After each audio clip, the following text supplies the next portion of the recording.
O movimento negro não é um movimento isolado, é um conjunto de movimentos que luta contra a desigualdade racial e o racismo, busca por igualdade social e direitos iguais entre negros e brancos, principalmente em países marcados pela escravização de povos africanos. Esses movimentos começaram a aparecer antes da escravidão em 1549 e vai até 1888, quando ocorre a abolição da escravidão pela princesa Isabel. Teve principal nome de quilombagem ou bandoleirismo, um movimento radical e inclusivo. Nele estavam os negros fugitivos, geralmente escravos, os índios perseguidos, mulatos, pessoas perseguidas pela polícia em geral, bandoleiros, devedores do fisco, que no caso eram os cobradores de impostos da época, entre outros. Foi a rebeldia dirigida e organizada pelos escravos que provocou uma série de mudanças na sociedade e no sistema escravagista. Teve base econômica, social e militar. Já no século XIX, vários movimentos apareceram em defesa da igualdade nos direitos de cidadãos, contra o racismo e a escravidão.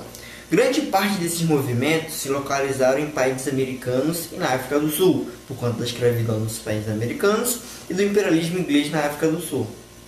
Daí teve a criação dos quilombos. Quilombos são espaços, quarteirões, criados pelos rebeldes de forma contrária à escravidão. Também teve o quilombo de Palmares, criado pelo Zumbi, também conhecido como Zumbi dos Palmares. Os quilombos tinham em torno de 20 mil pessoas. Em 1888, teve a abolição da escravidão, chamada de Lei Áurea ou Lei Imperial. Foi a lei sancionada pela princesa Isabel no dia 13 de maio de 1888. O Brasil foi o último país do hemisfério ocidental a abolir a escravidão. Apesar disso, suas consequências aos povos africanos deixaram marca na sociedade. E os negros continuam sendo tratados como inferiores aos brancos. A partir de 1910, com o fim do Império, houve a Revolta de Canudos, que foi um conflito armado que envolveu o exército brasileiro e membros da comunidade socio-religiosa liderada por Antônio Conselheiro, em Canudos, no interior do estado da Bahia, e a Revolta da Chibata, que foi um motim naval no Rio de Janeiro. Ocorrido no final de novembro de 1910, resultado direto do uso de chibatadas por oficiais navais brancos ao punir marinheiros afro-brasileiros e mulatos. Depois disso tudo, começaram a aparecer vários grupos culturais, como Cia Negra de Revista, Batata Negra e a Frente Negra Brasileira de 1931, que teve maior destaque. Nos anos de 1960 e 70, teve muita dificuldade.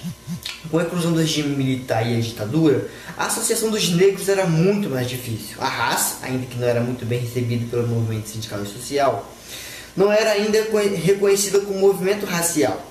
Já nos anos 80, com a abertura política, foi criada a MNU, Movimento Negro Unificado, onde partidos políticos tiveram a atenção chamada para a população negra, com temas em suas pautas, com proposta para esses movimentos negros. A partir da Constituição Federal de 1988, ela iguala a todos os cidadãos independentes de cor, raça ou etnia, tornando crime inafiançável a discriminação e o racismo, assim garantindo a igualdade racial. Em 2008 surgiu a chamada Lei de Cotas nas universidades federais, que prevê que 25% das cotas das universidades fossem destinadas para negros e indígenas e 25% para alunos de rede pública de ensino, seja deles 12,5% para pessoas de baixa renda com renda familiar de 1 até 2 salários mínimos, promovendo assim a igualdade de condições do estudante e a diversidade nas universidades.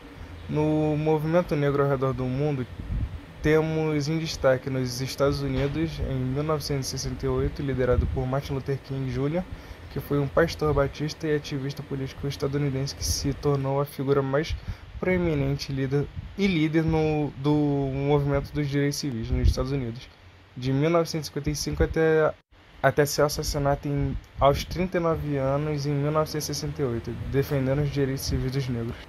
Isso gerou uma revolta com mais de 20 mil pessoas nas ruas em protesto. Ainda em 1968 teve a criação do partido político originalmente denominado Partido Pantera Negra para a Autodefesa. Foi uma organização urbana socialista revolucionária fundada por Bob Shelley e Huey Newton em outubro de 1968, no ano das Olimpíadas. No pódio, alguns atletas negros, ao estiar a bandeira, erguiam seus braços com os punhos fechados, Esse era o gesto dos Panteras Negras.